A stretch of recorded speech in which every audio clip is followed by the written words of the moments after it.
everyone, and welcome to Big Red Homestead. I'm Josh, that's Caleb, and it's finally time. The Game 1 predictions video, Nebraska, Minnesota. It's all going down this week. We have a ton to talk about today. We're going through the expectations for Nebraska, what we need to learn in this game, and of course, the X factors in Nebraska versus Minnesota. We're breaking down this Minnesota team and the pros and cons, strengths and weaknesses, how Nebraska could potentially attack this roster, and so much more. We have so much to talk about. But before I ask Caleb how he's doing, we have a huge announcement, and that is we're finally doubling down on this thing called Big Red Homestead Nebraska football content, and we're starting a Patreon. And so this has always been a side hustle for us, something that we just do for fun once a week, and we do our best to give the best analysis we can every single week.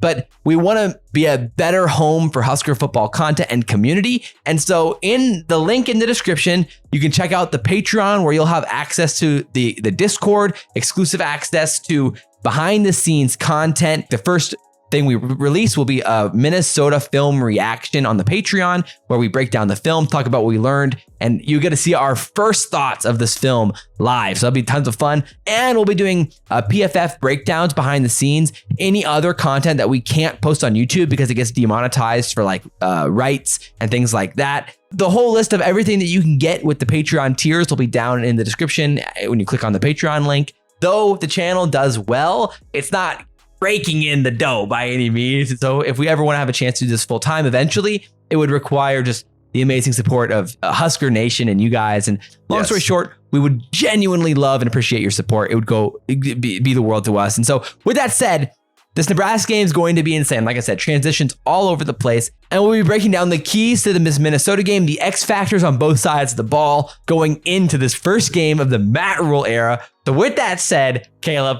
how you doing? Man, the rubber is hitting the road on the Matt Rhule era. And in Minnesota, a Big Ten game, it is huge. The stakes are high, and I cannot wait. Football cannot get here fast enough. It's a great opponent, a great test.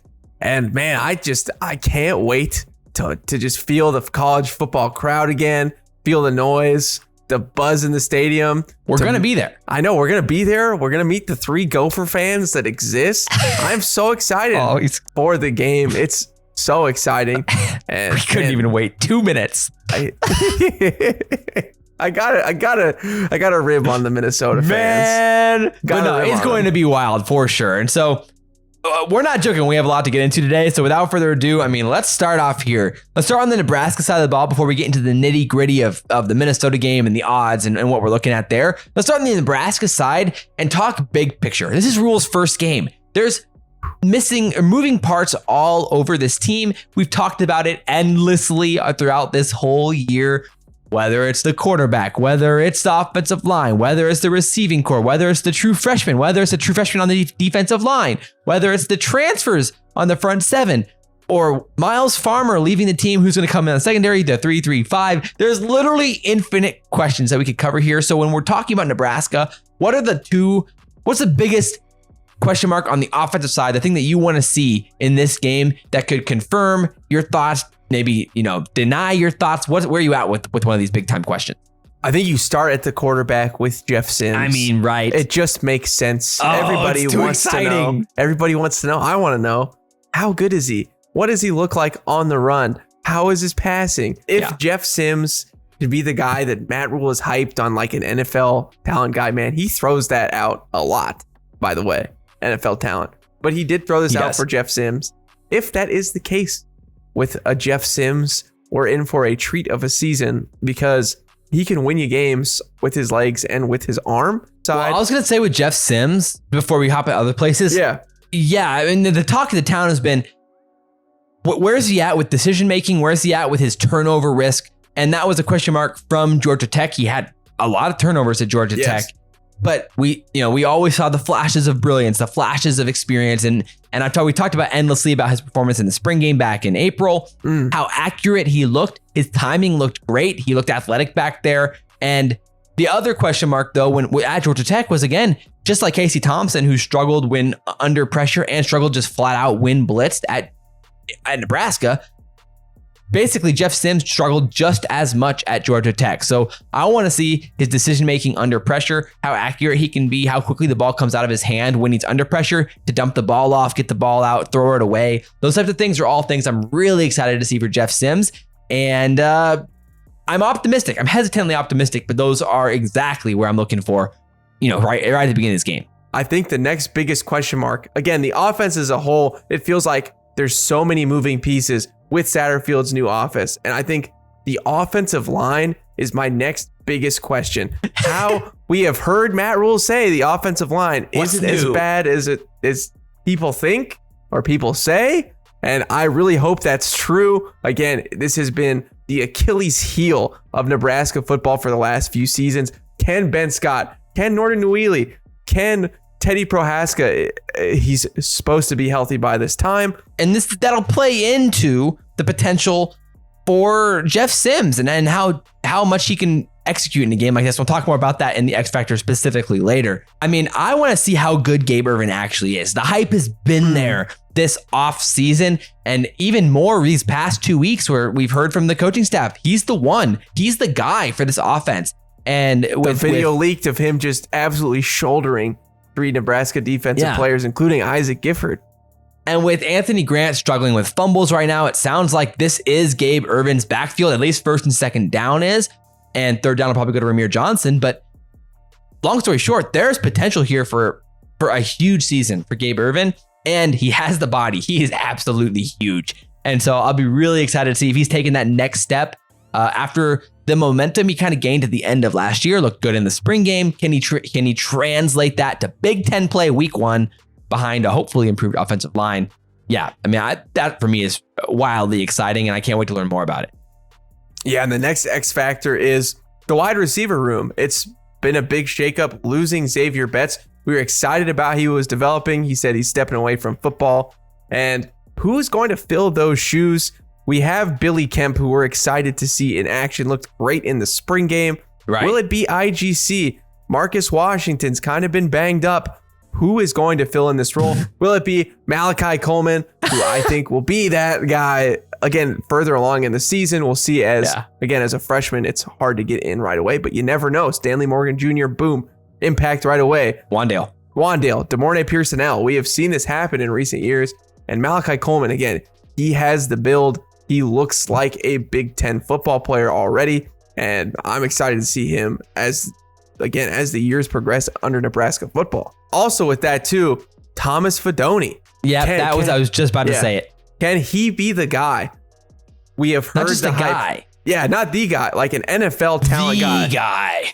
He could be the breakout player for this team. Matt Rhule has spoken very highly of him. We've known since he's come in. Again, he chose Nebraska over Iowa. It's been exciting. He's been banged up with injuries. He's finally healthy. And again, we've been heard things in camp that he looks great. And man, if he is an NFL talent guy, like again, the other guys in his draft class, as he was ranked the #1 tight end in the draft class. Oh man, are we in for an exciting season? And I'm excited to see what he's got on the field. Yeah, I agree. I mean, for me, the final thing then is just seeing this offense and the game plan that Satterfield and Rhule have cooked up. I mean, we've heard it over and over and over and again. They want to run the ball. They want to establish the offensive presence. They want to establish this grinder mentality in the first half, wear them down. I question it solely because things don't always go to plan. And in the Big Ten, when it's 2nd and 9, are you really going to run that ball again? And I'm interested to see if these guys are going to stick to their guns and use these weird wing backs, use Janner and Bonner like they've said they will as a fullback hybrid winger, and get creative with Billy Kemp on end arounds and sweet plays and potentially some trick plays, things that Frost didn't really like to do, and get a little bit more creative on the outside, how to spread the field and utilize Jeff Sims. I mean, Rhule has said he doesn't want to run the ball with Jeff Sims much early on in games and doesn't want to use him unless he has to. But like, how often will he have to? Yeah. These are all things that I get really excited about seeing in a game like this. And I think we're going to learn a lot overall on the offensive side. So on the defensive side, I mean, there's just as many questions, especially when it comes to the front seven. What's the first thing that comes to mind for you? Yeah, we have to find pass rush somehow. And who is it going to be for us? Who is it going to? Yeah, again, after losing Mathis and Garrett Nelson, we need somebody to step up in that front. Can it be an MJ Sherman? Will this 3-3-5, again, how creative are we going to be with it? We're going to give teams different looks. Is it really as tough to read as advertised? And again, can that secondary, can it create havoc? Can it work against a giant offensive line? Well, I was going to say, and that's interesting too, because in the last press conference, Matt Rhule said he has 3 Jack guys that he likes a lot. Jack is the hybrid in the 3-3-5 who pass rushes and plays outside linebacker. And he's probably referring to MJ Sherman, Chief Borders, and Jamari Butler. And so it'll be interesting to see how those 3 rotate in and out, who has the most success in the pass rush, how they divvy out there. And then you're still looking at the defensive line. And I mean, for me, the player who was without a doubt most exciting and interesting and strange is Princewill Umanmielen, the true freshman who's gotten hype after hype coming out of spring camp, and in the spring game looked awesome. Was cooking put pressure line on Jeff Sims, cooked both tackles in the game. And so for me, I'm just pumped to look to see if that actually can translate to Big Ten play and how good he could look. And if that's the case, then suddenly we might have a special player on our hands if he can be that good at as a such freshman. a young age. Yeah, and with our defense, lastly, again, our linebackers, it's been a weakness for us in this 3-3-5. That's nice of you. Yes, we have the hybrid Luke Reimer, who can be good in coverage. Can they upgrade themselves to be better at run stop? Because it is going to be a massive test with Sean Tyler and this Minnesota team. They get to the second level. They get to these guys. They want downfield. They have established themselves as a good running team. In the gaps, I mean, my goodness. It's been a struggle for both Reimer and Rich. Rhule said Blaze Gunnarson's in there in like in the rotation as well. So that's why it's so hard to project this defense right now, because there's just so many names that could be in the rotation. And it's going to be really, really exciting to say the least. So with that said, let's start on the Minnesota side here and talk about this game and talk about this Minnesota team. So if you haven't checked out our Big Ten West predictions video, we talked about them a little bit there, and we also talked about them in the full-blown Nebraska predictions video. But right now in the season, Minnesota's over-under for games is at 7.5 or 7, depending on what site you look at. So they're going to be a pretty respectable team inside the Big Ten, and we talk about a lot of that in the Big Ten West predictions video. But right now, as for the game itself, Minnesota is favored by 7 points right now. So it's actually a pretty significant line. Some have it at 7.5. It opened at 8 on most sites, so it's embedded down a little bit. The points right now, the over-under on points is 45.5. So a fairly average Big Ten number, but a little bit on the lower side. Obviously, they've beat Nebraska in the last 4 matchups. So the question is here, PJ Fleck versus Matt Rhule. I mean, PJ Fleck absolutely got the best of Scott Frost, to say the least, over the last 4 seasons, except for in year 1, thanks to Vanna Digbo. Yeah. And basically just completely outcoached him. Even in the COVID year, I mean, Minnesota's had like 20 guys missing, multiple stars, 30 guys missing. There's no one there. And we still couldn't finish him off. And so last year we blew it against backup quarterback Ethan Kaliak-Manis. And so it'll be interesting to see exactly how they replace the talent that they've lost on the offensive side. Yeah, they're the only guy returning a quarterback. Again, in Ethan Kaliak-Manis, they kind of split with Tanner Morgan. Yeah, Tanner Morgan, who got hurt. And so he saw a lot of time. He was 60 of 111 passing at 946 yards, 3 touchdowns, 4 interceptions. But that doesn't tell all, because he had 140 rushing yards and looked very dynamic. Explosive. Yeah, he is a dual threat quarterback, believe it or not.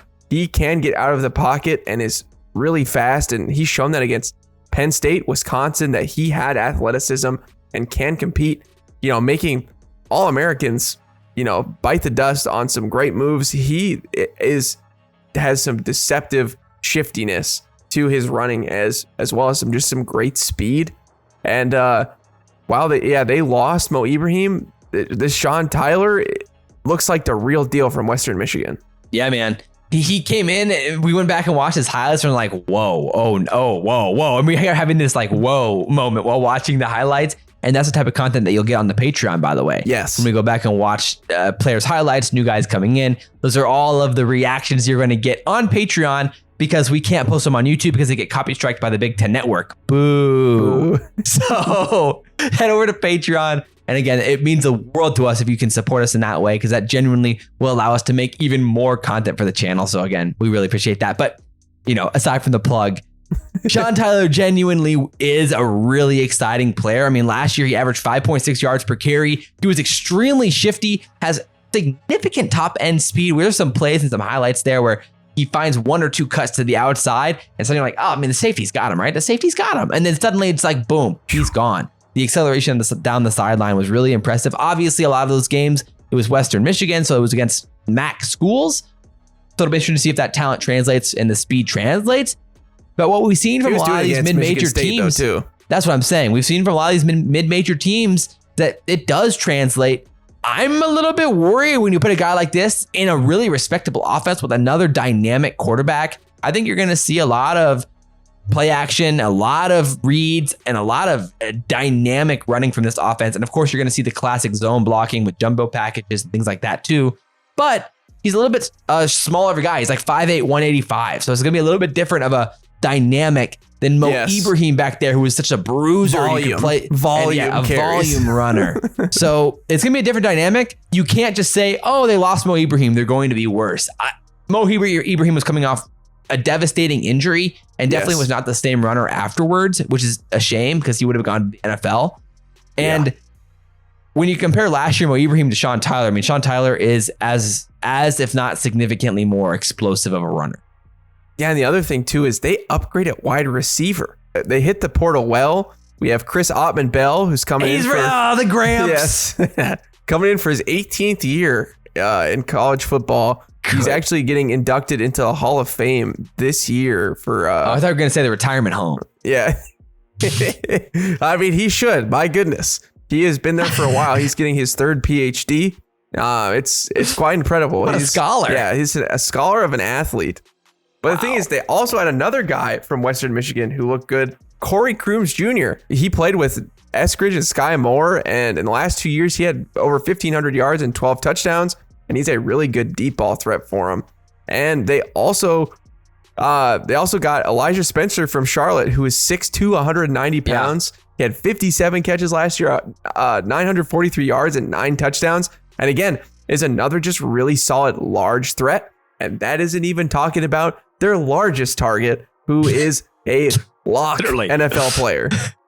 Yeah, man. I mean, this is why I'm a little bit worried about this game. And I am fairly optimistic about this Minnesota roster. And I talked about this in the Big Ten West video as well. But I mean, Brevin Spanford is a legit NFL talent. I mean, he is ginormous. He fills up the screen.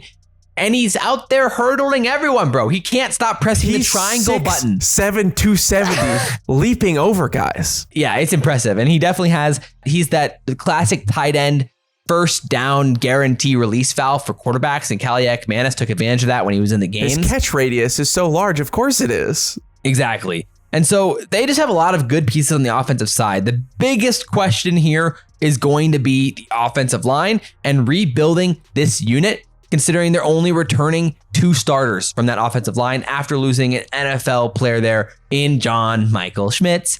And so I'm just really interested to see how they end up doing that. I thought they brought in some good talent. At the end of the day, it is Minnesota. Like, they're going to have guys and they're going to have bodies, but they also have the talented run blockers. I mean, Brevin Spanford in himself is a great run blocker. So I'm fully expecting to see a ton of 12 personnel, because right behind him as well is Nick Callerup, who also graded out as an incredibly good run blocker last season on PFF, an 89 overall grade, 82 pass or 82 run blocking.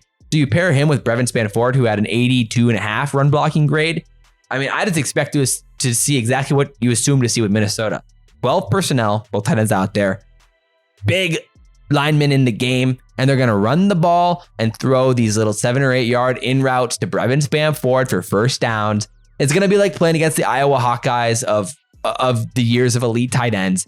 And they're going to probably be a pretty efficient offense. It's like Iowa with a way more dynamic quarterback. I agree. And, maybe a little bit more flashy of an arm than in years past. And better wide receiver talent. Yeah, exactly. And I really like their wide receiver room. It is kind of slept on. Their offense really just looks solid all around. It a lot falls onto how good can Ethan Kaliak Manis be? Can he limit those turnovers and get the ball to what we feel is a pretty good just weapon room? So when you go to look at this defensive side, the first question is can they maintain their elite play from last season? I mean, they were one of the best teams in the nation last year on the defensive side of the ball, ranked 4th nationally scoring defense, number 1 defense in the country at 21.4 yards per point. So they were just extremely good. And also their secondary was very, very good last year as well. 12th in opponent yards per pass attempt. They kept the play in front of them. They weren't getting beat downfield. And so I'm just really interested to see as X factors how they replace the lost talent, especially in the secondary. They lost 2 guys to the NFL in Jordan Howen and Terrell Smith, both 5th round picks, safety and corner. And then they also lost Beanie Bishop. He transferred from Western Kentucky to Minnesota last year, and then now transferred to West Virginia, who was also a highly graded player and played well in his snaps, about 300 snaps last season. And they lost their nickel back who was coming in and out. He wasn't as dynamic of a player, but still very solid, and Flip Michael Dixon. So Flip was his nickname. What are your thoughts on the secondary, and like how do you foresee this transition in defensive play for them? On the bright side for them, they have Tyler Nubin, who has graded out really well. It's a pretty bright spot. Yeah, and a lot of is riding on him, on his potential in that secondary. You know, as a top 3 round draft pick is kind of what he's being projected. And I mean, some have him going in the first. Yeah, so a lot is riding on him. Obviously, Minnesota's produced a lot of really good talent to the NFL recently in that position, so it makes sense for him to be looked at that way. While they have good guys, they were already there last year, and I'm not sure if they brought in enough talent to really replenish to match just how good they were defensively last year. You could also argue it's impressive is that even though they had a bad pass rush last year, and they still had those grade of stats when it came to the secondary and their defense. I mean, they were like 120th graded pass rush on PFF last year, and right around like 118th in effectiveness in the country. So it wasn't a great pass rush by any means. That did not stop them against Nebraska, but it wasn't an ideal situation for them on a national perspective. And their defense still scored out incredibly well. So for me, when we get to X factors, that's X factor number 1 is with the lack of improvement they don't seem to have much improvement on the defensive line, at least when it comes to pass rush potential. And then you lose NFL pieces in the secondary, even though Tyler Nubin's still there. I think you're going to have a few more question marks there. And I am projecting a little bit of a decrease in efficiency on the defensive side. Yeah, I agree with you. And that's where on this X factors, that is what's exciting for Nebraska is, you know, their secondary isn't quite as good as it was last year. While they do have some good players still, and their pass rush, they haven't done a ton to really increase that as well. So our offensive line might not have to shine as bright this in when week it comes 1. to Big Ten matchups. Yeah, especially what we're going to get later in the season with some of those great teams that we're going to see in Michigan and Illinois with those defensive lines. You know, this is a chance for the offensive lines to establish something good, to get in a good rhythm. And maybe that could happen. Last year against Minnesota, even though they didn't rank well, we still didn't perform well against them in that way. Oh my gosh, dude. It was so disappointing. And again, because we were like, this is the X factor for the game. Their offensive line, their D line hasn't done well. And then our offensive line just lays an egg that game. They had 22 hurries in that game and 4 sacks. And like on the whole year, they had like 120 hurries in 13 games, including the bowl game. So that was like over 20% of their team's hurries were in our game. So that's how bad we were. That's how bad we were. Things you hate to see. Right, exactly. So that is definitely the first legit Nebraska versus Minnesota X factor is battle up front, but really it's battle up front on both sides. It's Minnesota's pass rush versus our lack of pass protection, or our lack of pass rush against their rebuilt offensive line, and not to mention run stopping for us as well. So it's going to be a really interesting battle. How do you feel about how that's going to play out right now? What team do you have more confidence in? It would be Minnesota just on their offensive line. And their merit. Yeah, exactly. And I think that Tyler, again, is one of the best running backs in the Big Ten going into this season. I am worried about our pass rush. If I'm worried about one part about our defense, I'm just not sure we're going to see it. Ty Robinson had an okay end of the season. You know, Nash had an okay end of the season, but we need to find it in a lot of ways. A lot rides on, MJ Sherman, Chief Borders. Yeah, these guys who are going to be those jack players for us. And when you compare that to last season, I mean, we have basically the same personnel in the secondary. Obviously, Miles Farmer's gone, but he'll be coming back. Marcus Buford will also not be playing. So in this game specifically, it's not looking as similar as last year, but in the rest of the season, it will be. But long story short, last year we had a respectable pass rush, a middling pass rush in the Big Ten. And that did provide some opportunity, at least in the games against weaker offensive lines, for the secondary to come up and make some plays and find some turnovers. And so I'm wondering this year if our pass rush could just be pretty bad, if we're not going to see as many opportunities for the secondary as we saw last year, and that could become pretty problematic, especially as the year goes along. But even against Minnesota. The hope is because nobody has seen film on what our defense is going to do. Obviously, True. Minnesota can pick and choose from Syracuse and watch some of those games and pick and choose some of these 3-3-5 defenses that have been used in college football to try and piece together. But that is one edge that we are going to have. So I hope we throw a lot at Minnesota, a lot of different looks, because this is a huge game for Matt Rhule to start off 1-0 to get your first Big Ten win under your belt. Everything's on the line every single week. We only have 12 of these weeks. Why save anything left in the tank? We're trying to win each game every single week. So why not do it as best as we can?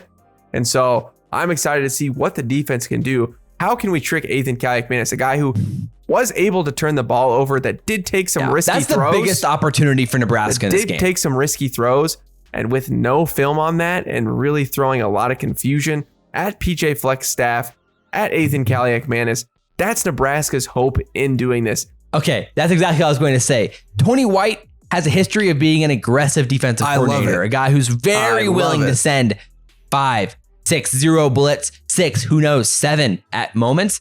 And so we played a win. I am fascinated to see how that plays out. Even in the spring game, he showed a little bit of that as well. So don't be surprised if in this game, Tony White takes some chances on 2nd and longs to try to shut down drives and find a sack and bank on the at least semi-experienced secondary here to just do enough to do their job, to give this front 7 a chance to bring down Kaliakmanis and put them in some horrible situations on 3rd and longs. And that's what Tony White's gonna be looking for. So if I had to get really excited about a narrative, that's the one for sure. On the offensive side, for me, the last X factor for Nebraska, if we want to win this game, is to take advantage of the transitioning secondary and let Jeff Sims cook a little bit. The narrative for Nebraska to win this game is not just the defense, but on the offense is that our offensive line is improved enough to deal with a pass rush that's like a 100th or worse in the country.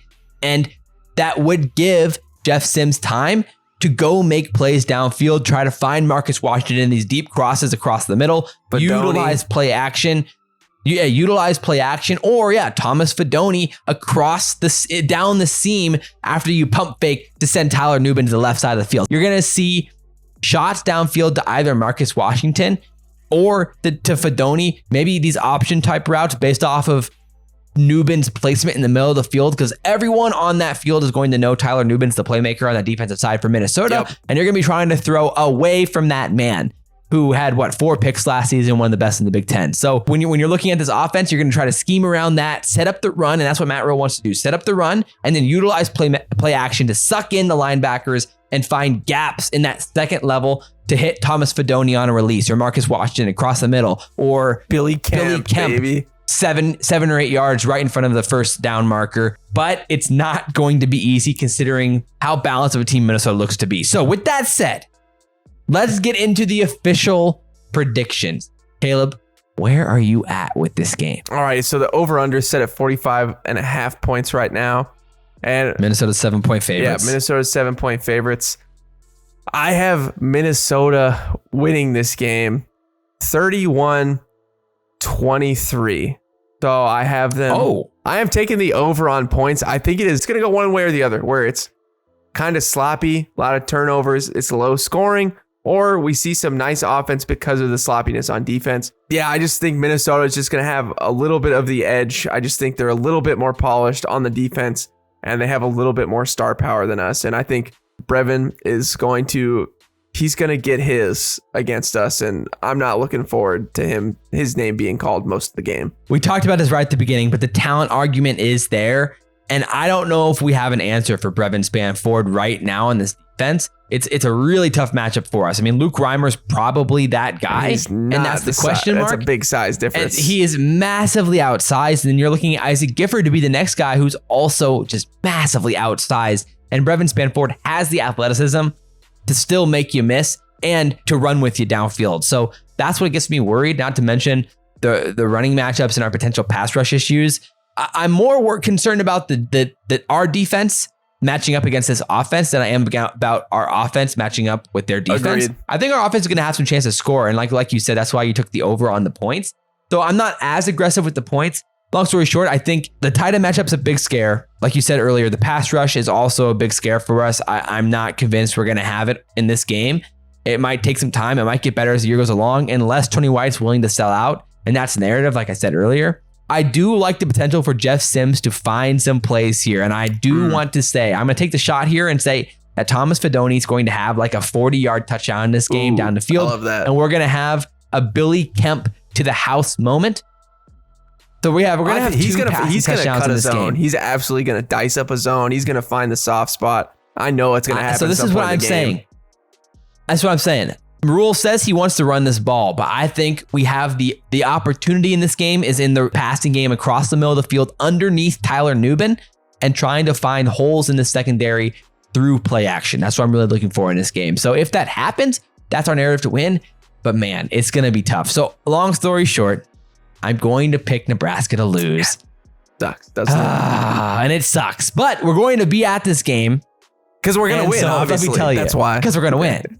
I will say, well, I'll give our points first. So I think we're going to lose. I'm going to pick Minnesota to win.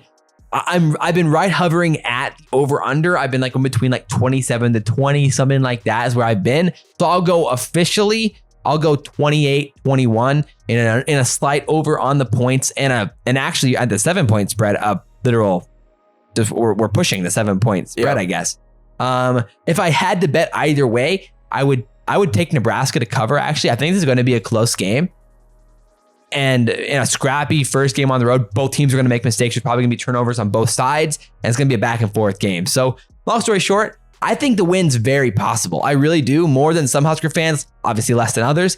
But I'm trying to be realistic about how this Minnesota team, a coach who's established his culture, a coach who has a lot of NFL pieces on this team. Yes. We're going to be going to the NFL next season, where Nebraska might just still be a year away, or Nebraska might be 6 weeks away. Who knows? Yes. By the end of the year, we might be running on all cylinders, but it might just take some time. So that's kind of where I'm at with it. There's a chance, but I agree with you. They just feel a little bit more talented, a little bit more ready. We're still figuring this whole thing out, but I believe we're going to give them a run, and it's going to be a fun game. Yeah, as always, guys, we love to know what you guys think. Let us know in the comment section below. Excited for the Patreon. Well, you guys, thank you so much for your support. Yes, definitely. Your comments. For sure. And yeah, check it out. See if you want to watch that extra content. Again, we'll be breaking down Nebraska's videos. PFF grade reactions as well. And that's going to be a fun one. So after every single game, we're going to do a behind the scenes content of us reacting to PFF grades for that game. And it's one of our favorite things we do all year. I have Caleb guess how guys graded, where we disagree on grades, which we end up talking about in videos at points or pulling out different things we really disagree on.